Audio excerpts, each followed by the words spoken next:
Kung mawawala si Buwang sa'yo. Mamamatay ako. Ano ang team song nyo? I don't remember.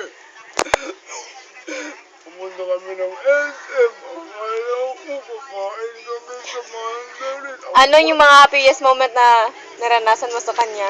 Nung pumunta kami ng upsizing, tapos na-apply kami, tapos doon sa 611, sinamahan ko siya, kami dalawa nag-apply, pero siya lang natanggap. Tapos ako wala. Unfair. Nahawakan mo na ba ang private part niya? Oo naman. Ano pangalan ni Buang? Pwede hindi sabihin. Clue. Letter J-A. Junber. Arisgago.